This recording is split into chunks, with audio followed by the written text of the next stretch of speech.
नमस्कार और स्वागत है।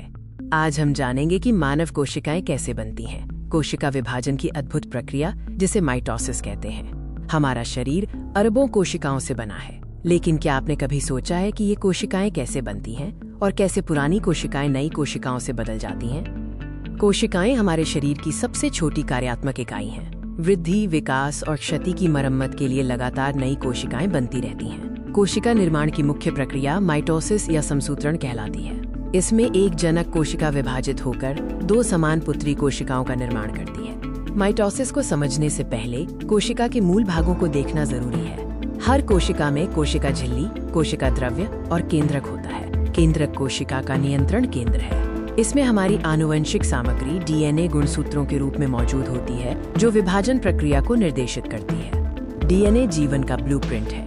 कोशिका विभाजन के दौरान ये डीएनए संघनित होकर गुणसूत्रों का रूप ले लेता है, जिससे विभाजन आसान हो जाता है। विभाजन शुरू होने से पहले कोशिका इंटरफेज नामक अवस्था से गुजरती है। इस अवस्था में कोशिका अपनी सभी चीजों की नकल बनाती है, जिसमें डीएनए प्रतिकृति भी शामिल है।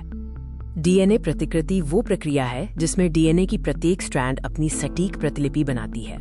ये सुनिश्चित करता है कि दोनों पुत्री कोशिकाओं को आनुवंशिक सामग्री का पूरा सेट मिले।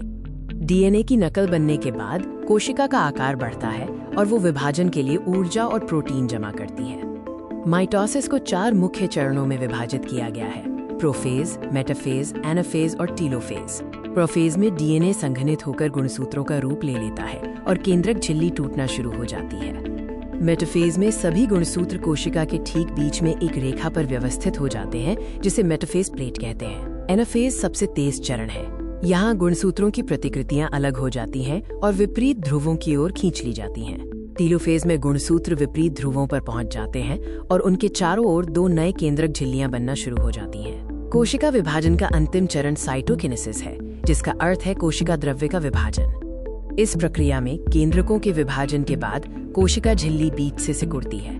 कोशिका द्रव्य और अन्य अंगकों को दोनों पुत्री कोशिकाओं में समान रूप से विभाजित करती है। परिणाम स्वरूप हमें एक जनक कोशिका से 2 नई आनुवंशिक रूप से समान पुत्री कोशिकाएं मिलती हैं, जो अपने जनक की तरह ही कार्य करने के लिए तैयार होती हैं। माइटोसिस एक सटीक और नियंत्रित प्रक्रिया है, जो सुनिश्चित करती है कि जीवन निरंतर बना रहे और हमारा शरीर स्वस्थ रहे।